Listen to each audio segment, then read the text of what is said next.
The might of the Melbourne Storm celebrate through to an incredible 18th preliminary final. A team built on accountability, excellence and hard work. Boy, were they made to work hard for this one against the Canterbury Bankstown Bulldogs. 26 points to 18 in a qualifying final, ticking off yet another incredible feat for Craig Bellamy. They'll soak this week off up and set their sights on what would be a 12th grand final appearance. But first they await who their opponents will be at Amy Park in a fortnight's time. Kevin Walters, Sean Johnson and Michael Ennis. I mean, Bossy said it there perfectly. What an incredible opener to finals footy here on Fox. Really coming down to what was a Warbrick intercept to decide this one. Pulsating and exciting right to the death. Oh, it was a tremendous game, and well done to both clubs and both players putting on the showpiece for the first game of the finals for 2025. The Bulldogs really just showed me how gritty and how classy they are. I mean, so many things went wrong in this game for them, more so than the Storm, but they still managed to stay in the fight back and then get in front a couple of times. But in the end, it was just the Storm with the intercept try more than anything else that sealed the win. Yeah, boy, you'd be proud if you're a dog supporter. You couldn't be disappointed. It was absolute carnage for them at times. Losing that man there, Stephen Crichton, a significant blow. Lost kick out in the first couple of minutes. He came back to the field. Toby Sexton, who had been thought of to come on and replace Bailey Haywood at different stages through that hooking position. He had to spend the majority of the game in the halves and did a tremendous job. But the story of the night for me, the Melbourne Storm, they do it again, a home final, week one. They get the job done in a gritty, tough performance.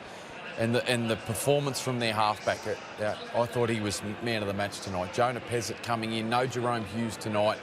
Things weren't perfect for Melbourne as well. Lost Nick Mooney at a certain period there with the HIA. Lost Joe Chance, a disruption for them. Munster was terrific. Grant was extremely solid and very good out of dummy half. But the form, Sean, I thought, of Jonah Pezzett coming in for his first final and just his second game starting in the halves at this level was absolutely outstanding. Yeah, he proved to be the difference, really. His kicking game, he's just relentless with it. And both halves, really. Like, you look at what Toby Sexton did when he came on. Galvin continued to ask questions throughout the full 80 minutes. Pezzett, Munster combining. But when the play was there to be made, another step in building pressure for Melbourne, Pezzett came up with the right answer. He was relentless with what he was trying to execute, and he just continued to make the Bulldogs come off their try line.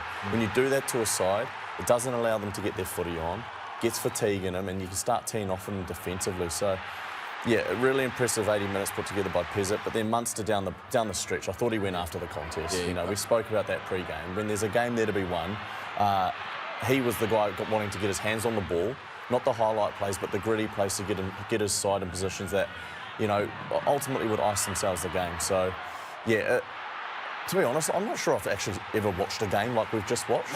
Like, there's so much to digest from it. I'm still trying to wrap my head around the complete 80 minutes. Like, absolute carnage, and like you said, Kevin, credit to both sides for being able to handle that. Yeah, and high completions from both teams as well, which keeps ball in play. And the referee, which I loved, seemed to not tend to blow his whistle as much as a normal NRL round game. So it was open. There was fatigue out there. There was lots of intensity, and it was a great win by the Storm.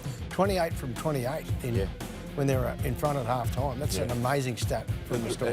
And it continues. Every time the Melbourne Storm have finished second in the regular season, they've gone on to make a grand final. So it's looking, again, going to be difficult. Whoever has to head to the graveyard of Amy Park and take on the Melbourne Storm in a prelim final. For the Bulldogs, I'm so proud of what they put out there tonight. But the other part is, I can't wait to see next week. I've been dying for the Dogs to get a home final for the reason that you'll see 80,000 there. Like, we saw pictures of the Leagues Club tonight. Like, their community will just galvanise like no other. It'll be more than a community, Mick, won't it? There'll be 80,000, and whether it's Penrith, the reigning premiers, and you see the heartache here, they have to get out of this quickly. Like, tonight was carnage, and we'll get into the injuries because they're going to have to do it without him. Looks like they're going to have to do it without their inspirational captain. But then on the flip side, the response to the leadership of Matt Burton. Yeah, because they could have just completely... Matt Burton was outstanding. Stepping up, had to find ways to get into the game out at left centre and just went after the contest. Like, he was outstanding. Scored a great try, and there was a period there after half-time where the Dogs defended set after set after set on their line, and then went down the other end and Burton scored to lead 18-14. You thought, boy, mate, this could be one of the greatest wins in the club's history. Yeah. And Burton wasn't to be, but there was a lot to like. And Burton, you're right, Kev, he was the one. He was the one with the short dropouts too. They got one of those back, and then they went down the field and he picked up the try. So it's really strong performance from him on that left edge. But I'm just a bit worried about their injury concerns there. A lot of carnage there tonight. Stephen Crichton. Yeah, let's get into it. Let's have a look at what unfolded for the Bulldogs tonight. It was actually insane scenes from the first minute when Viliami Kikau, he looked gone for all money when he got knocked around the eye area. He fortunately returned and had a big part to play in this game, but it was when Stephen Crichton went down with this ankle injury, which we now know is a syndesmosis. That is what will be the biggest concern for the coach coming into next week. Even if it's a low grade, 3 weeks is usually a minimum, they say, for an injury like this. You're self-diagnosed in the green room. Yeah, look, I've seen this mechanism too many times, and I've felt this mechanism. I've felt that. Physio 2.0. Yeah, well, I was going, where's me Twitter? Where's me Instagram? Let me throw someone out and beat him to it. What's that like out there? Yeah, it's not a nice feeling. He tried his best to stay out there. It's actually a really yuck feeling. Credit to him for even being able to push on and get himself and want to get himself in place following that. I was questioning, as soon as you looked at it, couldn't help but think it was a Cindy straight away. Yeah. But then to, I guess, his leadership and I guess the weight he carries in that side, he wanted to show his team that he could still get around, but so hard to carry on with. Every time you put pressure through that foot, it feels like your ankle, you're just getting gapping in your ankle and you can't push off it. It's not a nice feeling. So speedy recovery to obviously Steve Crichton, because a final series without him in it, it's just not as good. It's simple, it does right? help the game, yeah. One of our great players. So. And I think those scenes of Viliami Kikau in the sheds is probably what that feeling is because if they win that game, it gives everyone a bit more time to lick their wounds after what was a brutal encounter. I mean, I don't know the extent of it, but I wouldn't think he's out of the woods either. I mean, the fact that he came back onto the field and the eye socket was ruled out, great. But, you know, we know that it's going to swell up tonight. The soreness will set in, so that's going to be, you know, a different proposition, you know, having to carry that into the game. Inari Tuala, calf injury. This was the moment with kick out in the opening couple of minutes, just collected a stray elbow there, and from there he left the field. We didn't think that he would come back. It looked like eye socket for sure. You can see just the swelling and instantly come up there.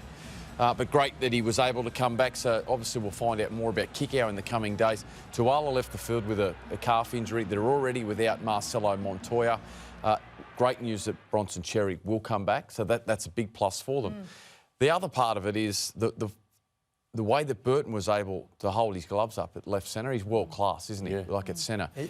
And the form of Sexton. Because they have to move there now, Mick. Well, the form of Sexton, that may give him an opportunity now to start at half-back and Galvin go to 5'8", where he looked a little more freer. Would you agree with that? Yeah, 100%.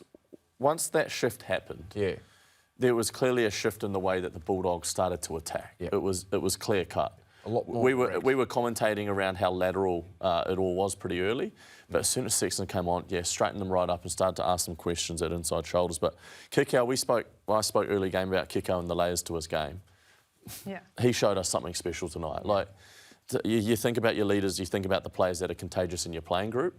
When you see someone like that put in the shift he put in, he was another player that went after the contest. Him and Burton on that left edge, they took it personal at times to try and get themselves out of a hole, their team out of a hole. It went Kikau down a short side into Burton, picking up 15 metres off the back of it, and rolls that he doesn't usually look at doing. So, yeah, a couple of things that they can really bottle up and take into next week, but you're right, they can't sit in this hole too long. The other one I thought who looked